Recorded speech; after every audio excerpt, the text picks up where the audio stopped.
ان فی خلق السماوات والارض واختلاف اللیل والنہار، زمین و آسمان اور رات دن سب اللہ ہی کی نشانیاں۔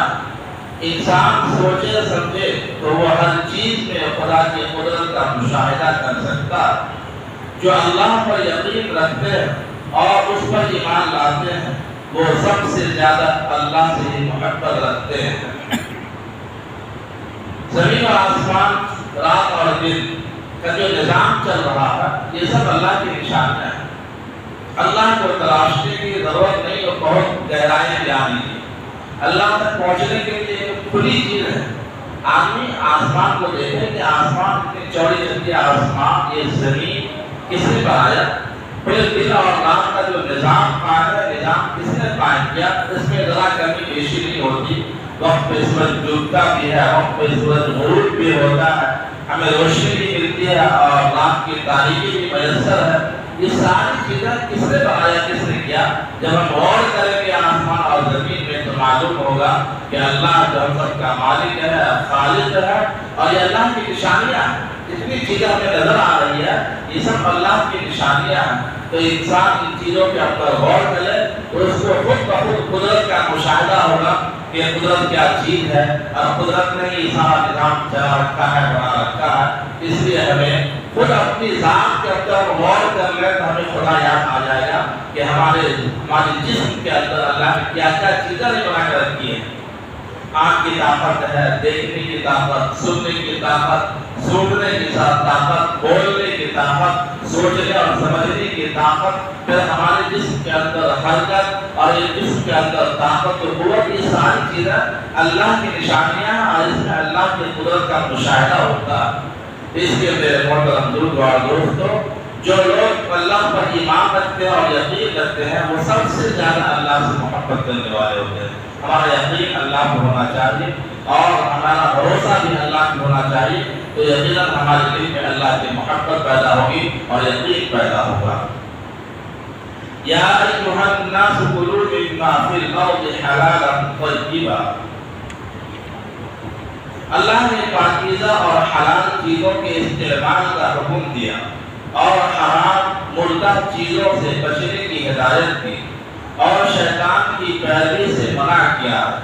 جو لوگ اللہ کی نازل کیے ہوئے احکام کو چھپاتے ہیں یا حق فروشی کرتے ہیں ان کو بڑا سخت عذاب ہونے والا۔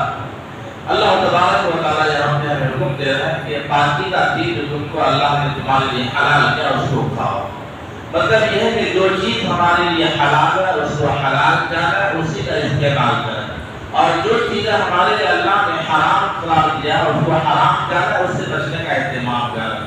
اس وقت بہت سارے لوگ مسلمان ایمان والے حرام خوری کے اندر پڑے ہوئے ہیں، حلال کی فکر نہیں ہوتی، ہمیشہ اس بات کی فکر ہوتی ہے کہ ہمارے پاس پیسے آ جائے، مال جمع ہو جائے، ہمارے پاس جائیداد ہو جائے، لیکن حلال طریقے سے ہو اس کی فکر نہیں ہوتی ہے۔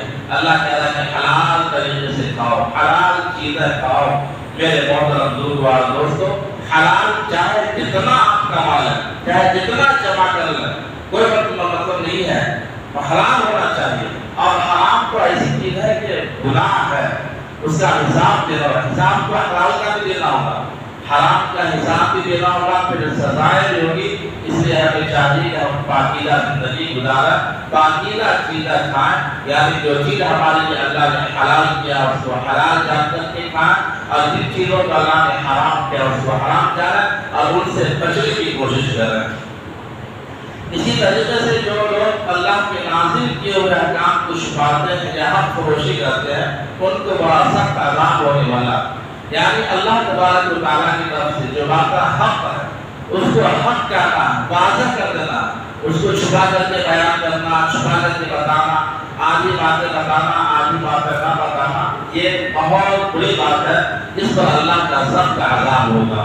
اس لیے حق بات کہیں بھی آپ بالکل بوان کے ظاہر کرنے کی چوٹ کیا ہے، کسی سے گھبرانے کی، کسی سے ڈرنے کی، کسی سے خوف پانے کی ضرورت بالکل نہیں۔ اللہ نے جو چیزیں بتا دی جو حق ہے، شریعت نے جو چیز کو حق کا اس کو حق جانا، اور حق بولنے والوں کی ہمیشہ جو ہے جیت ہوتی ہے، اور حق بات بولنے والے ہمیشہ جو ہے خوش نصیب ہوتے ہیں، اس سے ہمیں حق کا ساتھ دینا چاہیے، حق بولنا چاہیے، حق کے ساتھ حق کی لڑائی لڑنی چاہیے، اور اپنے حق کا مطالبہ جہاں تک وہ کرنا چاہیے، کوئی ہلکی بات نہیں ہے۔ تو میں حق بات کو چھپانا اچھی بات نہیں ہے، جو لوگ حق بات کو چھپاتے ہیں اللہ تعالیٰ اس کو سخت عذاب دینے والا ہے۔